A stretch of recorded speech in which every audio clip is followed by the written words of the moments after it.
Okay, hello, welcome back. Today we're going to make a Caesar salad dressing. I've selected this to demonstrate as a Depression era worthy food for a couple of reasons. One, it was invented reportedly by Caesar Cardini around the time of prohibition. So sometime in the 1920s, he went to Tijuana to flee restrictions of prohibition and invented this Caesar salad because he didn't have anything else. So he just sort of made it up. The second reason, aside from its timeliness to the era, is because we do eat a lot of anchovies in our house. Sometimes we buy them jarred, sometimes we buy them tinned. The jarred ones come in olive oil, they're packed in olive oil, and they always have leftover olive oil that is pretty anchovy flavored. So rather than dispose of this, I'm just going to use it to make our salad dressing to sort of enhance the umami flavor of anchovies, these little salty fish. They're so fantastic. So here are our ingredients: a little bit of Worcestershire, a little bit of red wine. The rest of this jar I have of Dijon mustard, an egg, which we're going to separate, some fresh anchovies, and then typically you would use Parmesan cheese, but I have a very neglected piece of Gouda that was very hard, just like Parmesan, but not moldy, so it's still good. So I've decided to use that in lieu of Parmesan cheese because I had it, and why not? Oh, and a lemon. The lemon's right here. So let's get started.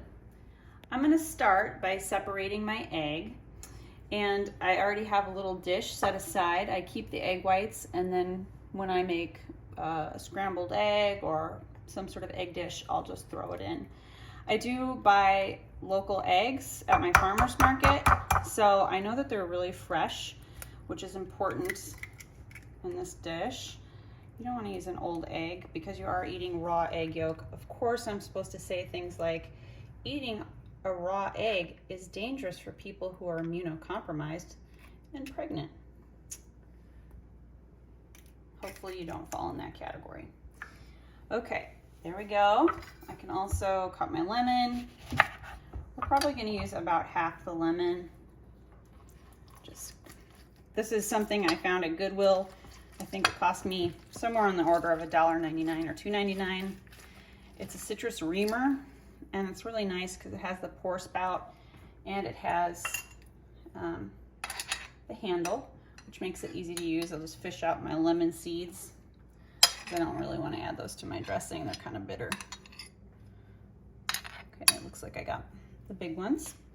Keep that spoon. I'm going to use it for tasting later. Put those over there. Next thing I'm going to do is cut up my garlic. One thing that I do want to say is I think a lot of videos online and that you watch are really perfect. That can be really intimidating when you're first cooking. You don't have to worry about being perfect so much. I just smashed that to create sort of a flat surface. You do want to not do this. So I do kind of tuck my fingers back. I'm gonna just chop this up. Now, the bigger pieces you have, the less over time the garlic flavor will become more pronounced. That sounds kind of strange, but the smaller you make your garlic, the more garlicky over time your Caesar dressing is going to get. So I think it's kind of unpleasant to run into a lentil-sized piece of raw garlic in a dressing. So I'm going to make mine pretty fine. Plus, we'll probably eat this dressing fairly quickly. I just kind of scrape it. It does have a lot of sugar in it, garlic, so you'll notice it gets kind of sticky as you do this. But I just go over it a couple times, and to me, that's adequate. Okay. The other thing is, if you and whomever you're eating with both eat the garlic, neither one of you will smell the bad breath of the other. I don't know how that magic works, but it does. Pour in a little of my lemon juice. I'm going to hold some back just in case it's too tart. I can always add more. That's a good thing for cooking. You can always add more, but you can't add less. It's hard to take things out, disambiguate this mix. A little bit of that. And you can see I'm not really measuring. Maybe put a couple of teaspoons in to start of the red wine. I'm gonna use my little rubber scraper here to get some of my mustard, like that. And it's also, taste is subjective. So you might taste it, because it's always a good idea to taste what you're eating. You might taste it and say, that doesn't taste very good to me. So I do like Worcestershire, so I'm using a bunch of that. And as I said, we like anchovies here, and they're so pretty in this little container. We're gonna pull them out of that olive oil. This is basically premeditated future Caesar salad dressing, so I'm happy to see it. I think anchovies have a bad reputation. People think they're fishy and gross, but they really do add a lot of rich, meaty flavor to a dish. So I'm just kind of chopping these up closely in pieces here for the final dressing, and then I'm going to kind of go over it with this motion with my fingers on it. Again, kind of like the garlic, mashing it back and forth, kind of making it almost into a paste. You can buy this in a paste. It'll be more expensive and you won't have the olive oil. But if you find you like the taste of anchovies, you could use that olive oil anywhere. Think like on top of popcorn, scrambling your eggs in the morning, all sorts of stuff you can do with this leftover oil. So just necessitates a little bit of extra work. All right, so I'm gonna try to take that olive oil with me, throw it in there. It's a wonderful tool, just like your hand. And when you're just cooking for yourself, you don't have to worry about it. Okay, so that's our first step. I think at this point, I'm gonna just whisk.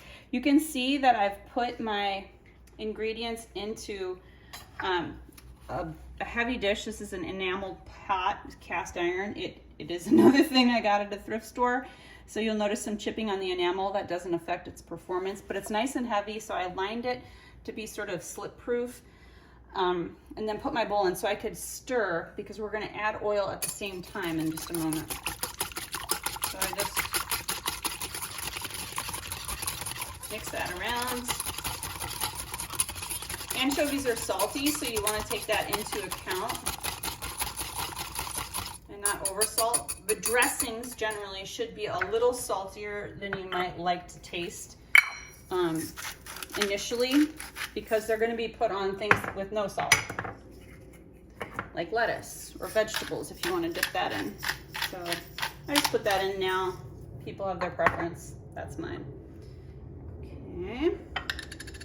Now, the moment of truth. So we want to make what's called an emulsion, and in order to make an emulsion, you have to kind of slowly incorporate the oil and let it mix in gradually with your non-oil ingredients. Of course, it's kind of going to drip down, but I'm going to hold it more centrally so I don't have to worry about it going all over the countertop. So you see, I'm not doing it too fast. I'm just whisking, whisking, whisking, and making it challenging for my videographer, my cameraman behind the scenes. So I want to use about a 1/4 cup. I think there was slightly more than a 1/4 cup in there. So that's pretty nice, actually. Maybe a little bit more.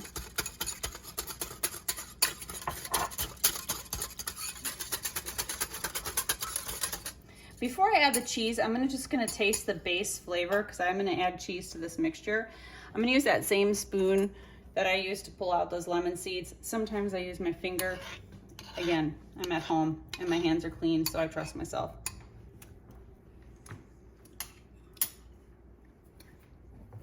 I think it's pretty good. It tastes acidic, but remember the cheese is sort of a base flavor.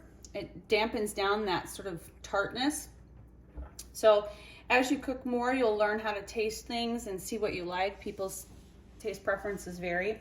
So I'm ready to put this cheese in because I like it to be a little tart. I know the cheese is a rich flavor that's not super tart. And so I'm just gonna mix that in. I think I'll use my fork at this point so that it doesn't get caught in the whisk. And I use the fine side of the grater box to do do the cheese. Now, I like it this loose because otherwise if it's a really thick dressing, you'll know, it's really hard to toss and get your salad evenly coated. I do think tossing a salad with the dressing in it is a nicer way to present that. But also remember to not toss your salad too far in advance because the salt will pull the water out of the lettuce leaves and it'll just get watery and limp. So this is something you want to do right before you eat it. All right. Cheers. Cheers. How'd I do? Great. Okay, good. Why are you still filming? My videographer reminded me that a lot of things that I do, I take for granted and that I should show this part. So I have these little romaine heads. Romaine is sort of the typical green you would find. I'm gonna cut off the end. This is just discoloration from it having been cut. I believe it's probably that red color is oxidation of some sort or another, but I'm not sure. Some people will pull out the ribs, and I think that's just like ridiculous because I really like it crunchy, but I might cut off just this part here. This in here is going to be for our worm bin, which we have in the basement currently. I've mentioned that before. It's a great way not to have to throw away, you know, scraps of vegetables. You can't put meat in it. I'm just gonna throw that in here, break this up, have it go wild. But I just make kind of not super unwieldy pieces. It doesn't have to be hard. This is actually more lettuce than we're gonna use, but since we have the dressing, I want it to be really easy for us to go in there and make a salad when we want. And you can see this particular green is getting a little long in the tooth, so I wanna encourage us to eat this while we have it. Cut that up. I might go a little bit further on this one because there's some ugly parts in there, and the worms like lettuce, so why not? You know, I think on this one, I'll do the practical recommended. I'm gonna take it like that, but then otherwise, just go across. Again, it's not like I'm trying to measure and have equal portions on each one. I'm just throwing it in this, and I'm gonna wash it. This is a salad spinner. I think for 20 bucks, you can't go wrong with a salad spinner. Okay, this is my salad spinner. Once again, my cameraman told me not everyone knows what a salad spinner is or how to use it. You should show them. So here we go. Oftentimes at the base of these vegetables, you'll find remainders of dirt, proof that it actually grew in the ground. That's not a bad thing, but you do want to wash it out. So what you do is you just kind of take it like that and wash it like that. Then you can pick it up straight out of here, let it drain just a little bit. In the summertime, I'll take this water and actually water my outdoor plants with it because they're right off the porch here. But in the winter, I waste that. So I'm gonna say this word wrong, but it's gonna use centrifugal force. So that means it's gonna spin around in an aggressive circle, sort of like those carnival rides, the Gravitron that you might have ridden at the carnival or the state fair. But that actually pulls the water out of the lettuce and dries your greens. Otherwise, it can be kind of hard to do that. The other way you could dry your greens would be to take a dish towel like I'm wearing here or that I have under here. You can place your greens in the center and then sort of whip them in the air like this, which also can dry them. But that's a hack if you need it. And you pull this little lever like you're starting a lawnmower and hit stop. And there's the lettuce, lightly damp, but you can see all that water was pulled out of the lettuce and now it's clean for us to use. So I'm ready to put my salad together. This is a bowl. I don't know what year this is from, but if I had to make a guess, I'd say probably from the 40s, maybe earlier. You can see it's been put on ovens. It's very heavy. It's nice and deep. It's been loved, and I got it at a thrift store. Do you notice a pattern? But I'm gonna put in a few handfuls of the lettuce that we prepared. There's some left over. I have somebody who loves Caesar salad who's going to be eating this, so I'm going to put a little more in. The rest I'll just throw in a Ziploc. I like to put a little paper towel in with a Ziploc with washed greens so that they don't break down. Just helps keep them fresh, just like one tiny half sheet would be good. So I'm going to pour some of this on. And again, you can always do more, but you can't do less. So I'm going to start with that. You can use your hands to do this. I've been very aggressive with my poor hands this weekend and have a couple of dings on my left. So I'm not going to use my hands because the citrus will burn where I have like little bumps and cuts. So I'm just going to use this silverware that I have. And I'm going to be kind of gentle with it. Go from bottom to top and get that kind of evenly distributed. So rather than sitting down and eating clumps of dressing and naked lettuce, I like to just do this extra step. It's a nice touch. You don't have to. It smells good. Okay, so that looks pretty good. You know, it's sort of like processed cereal where you get one that's super sugary and crunchy, and that's always really exciting. You'll have a couple of them like this with a burst of flavor, and that's nice. So you don't have to worry too much about it being perfect. Again, another theme. And then I'll just sort of awkwardly, they're a little more slippery because they have oil coating on them. But see, like I said, it's just us eating. Nothing's perfect. And we distribute them. You could put croutons on this. We don't actually have any bread that would make a good crouton right now, so we're not going to have that. But we have a nice salad. Like that. Maybe I'll scrape that uncomfortable sound and pull that out of there.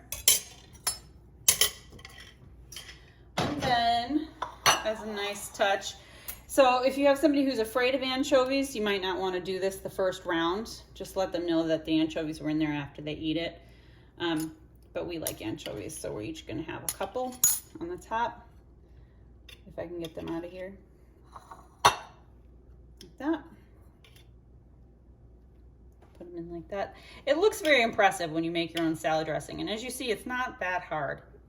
It's really not that hard. And because I like pepper, I'm gonna throw a little pepper on. Another thing that's nice to invest in is a pepper grinder so that you grate your pepper in advance. It loses a lot of flavor when you buy the pre-ground stuff. So it doesn't taste really like anything. It just looks like black specks. Suspect black specks. So got that on there. We're ready to eat.